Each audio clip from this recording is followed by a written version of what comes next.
All right, folks, Sean Rash here talking about the 2019 PBA Wolf Open at the Summer Swing at my home center, currently Parkside Lanes in Aurora, Illinois. And Anthony Simonsen leading us off. Dominated qualifying in the semis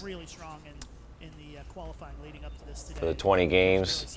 I had just got done beating one of the best of all time, Norm Duke, which was the one of the biggest wins of my career. Not even winning a title, beating him, because he was the guy that I lost my first television show to back in Wichita. So it was nice to bowl him again and even our match. But here we are, first shot, 32-foot pattern, throwing the new melee jab special edition. I think there has been a tendency at least several years back to get distracted by I had two different melee jabs in this show. Both drilled very similar. Pin above the fingers. One had a little bit more surface than the other. One was a little shinier. And I had just changed balls on the right lane to the shinier one. The front part of the lane was going. As you can tell, 32 feet. Both Anthony and I are sliding 25 to 30, throwing it at the gutter, and hopefully that it's going to bounce off of it. And I get off to a good start here with a quick double. Just bowled 250 against Norm. I knew that I needed 250 or higher in this championship match. Anthony had bowled unbelievable over the last couple days. Pretty good crowd, over 100 people in the building on a Tuesday night. This was awesome. So he averaged 234. He had just blew us away in the semis earlier that day. Simo blasts the rack again. Just blew it up. That lane being a little tighter down lane, they feel the same going through the front. So you can hear Chris saying it's a little tighter down lane. That's because the front part of the lane is hooking. Oil's pushed down. It's tighter. The ball's not going through the pins as well. But that could change. I think the key again, I mean, much like it was for Norm. We've used this pair now every year for every television finals. It's a tough pair to figure out. I don't think it'll be right. I think he'll do it with his hand, as is generally the case. Anthony's had an unbelievable season this year, as well as I think I have also, but he's won a major. He's one of the up-and-comers, only 22 or 23 years old. This kid's got a lot of tricks. And our third gutter ball of the show. Anthony Simonsen tosses one in the channel on the double. And I was just extremely shocked by this, because this was not the first time this has happened against me in recent weeks. Bowled Tommy Jones in Ohio. Just a couple days earlier, he had thrown two gutter balls. I had unfortunately left too many splits and didn't take advantage of those opportunities like I do in this match here. But it seems to be a precursor to winning more than losing, it seems lately. Yes. Tommy had two, although it did not work out quite as well for Greg. I don't know if he had missed it or what happened, but Now that's a huge opening for me with Anthony not having a spare there in the third.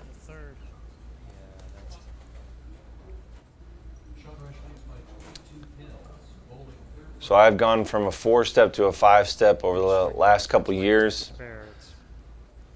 First step's a starter step. 48, so a 21 pin error basically. Now Sean Swings lower. to execute his plan and take advantage. Pinky's untucked. Trying to roll it and come off of it. Rash So pitches it right, gets the strike. 32-pin lead. in front of family and friends here, this was extremely tough to bowl and compete in.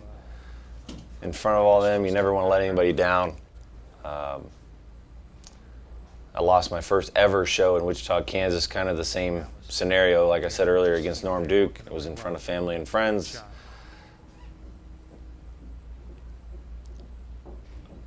What a story it would be if Sean Rash could win as the host of this event. With the crowd behind him.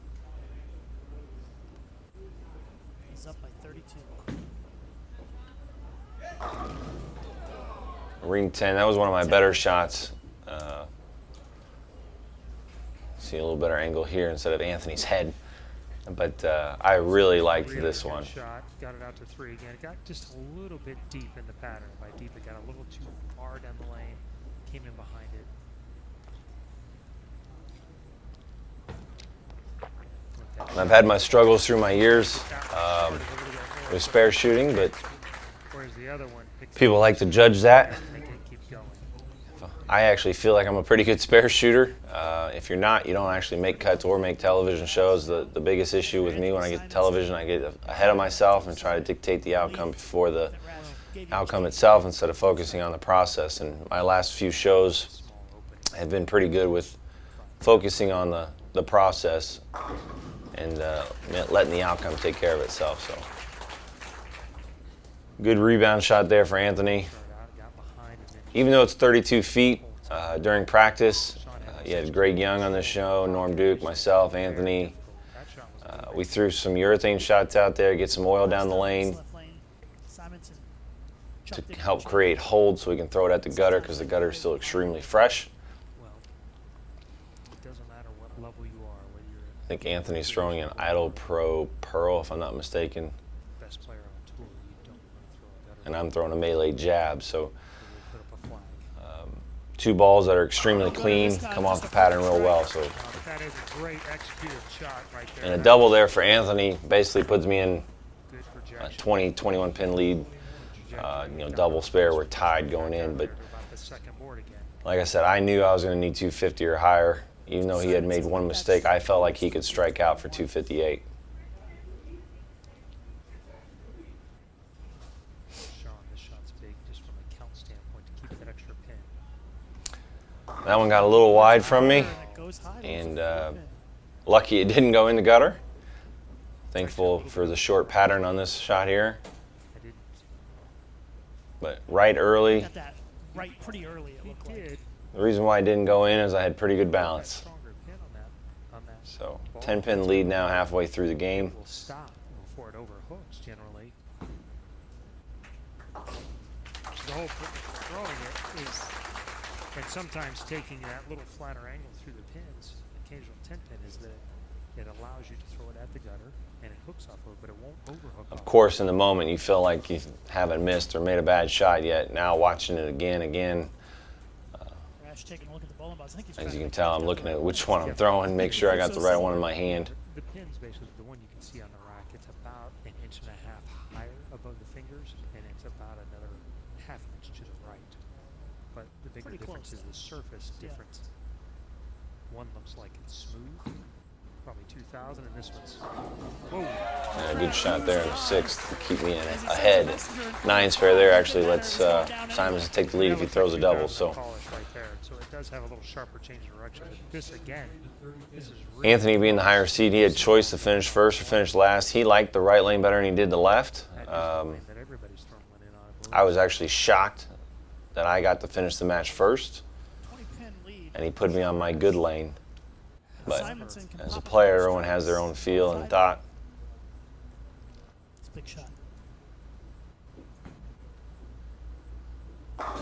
Wow, that hit hard. It did, and he didn't. And after watching that shot multiple times, I cannot believe that one still hit the pocket. But he's got such good touch and feel. Into that This one never really got far right of, it's I mean, it looks like it gets to 6 or 7. It doesn't really get farther right.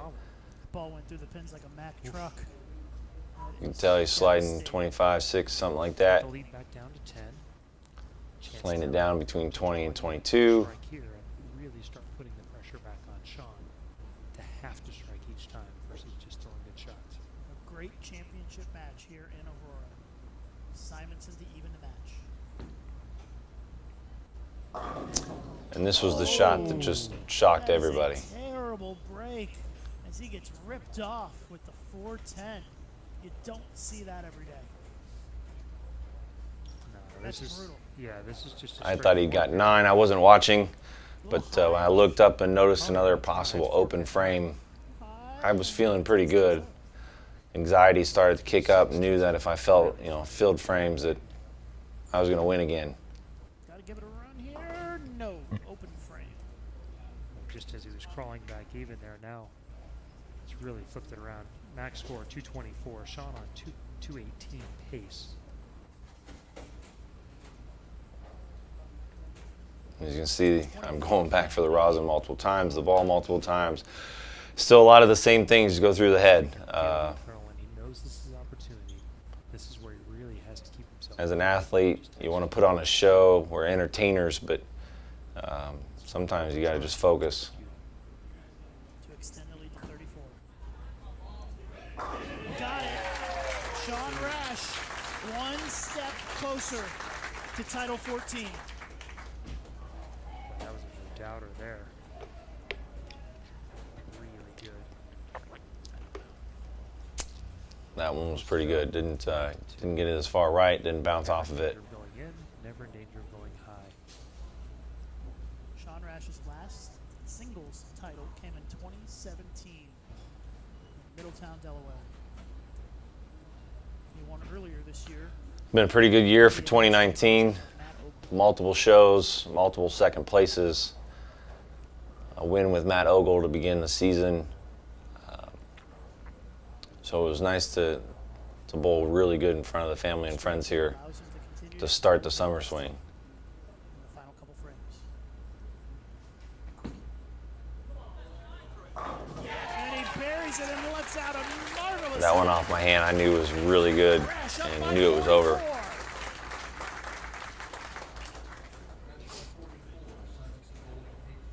Really good shot again. Just slightly. He didn't get all the way out to it. But As long as I didn't throw it in the gutter, which all through the way up. did not happen, but Simonsen, you can tell definitely by crosses the the mind body when you're bowling on language such a that he pattern that you're realizes throwing it at the gutter. So this is over for him. Simonson's max 224. And Rash pacing much higher than that. He can max 268. Pacing at 238. We've seen some crazy things happen here.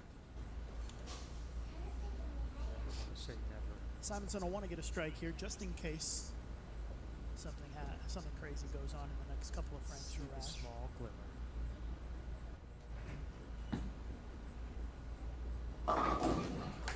Got a chance. it's almost a 4-pin again for Anthony, but Overhooked off of it also. the shot before just came off it a little hard and Rash is up by 30. shouldn't have 4-10. Probably should have 4-pin, but A little more left. I'll take the opportunity. Almost went out. I'd given away a few, it felt like, A strike over the last couple of weeks where the breaks didn't go my way. by 44 going into the final frame. And they say as long as you keep knocking on the door, it's going to open eventually. So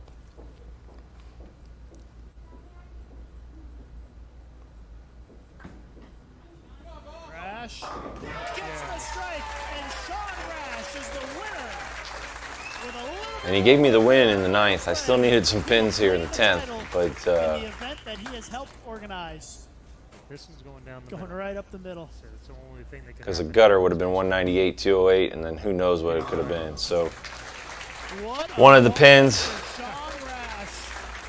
He finally gets title 14 after being so close. 14 years on tour, my 14th title. Pretty good odds, numbers. Had a couple of slip away from his grip. He'll be happy to finish one out, and once that starts to happen, I know from low experience it can kind of gain its own life. And so great job by Sean finishing out this match. Sean Rash, what a story here in Aurora. Pretty good feeling, like I said, to win in front of the family and friends. And he delivers in a This was a big huge way. win because it got me into the ATX invite, the China Cup, 257. and some bonus money for the USBC Cup that I actually ended up winning by the end of the week too. So Takes down Anthony a hell of a week at home. and gets up My oldest there comes, gives me the big hug. She'll actually remember this now. She don't remember the first couple, but pretty cool moment to be there with my family. Celebrates a hometown victory for Sean Rash.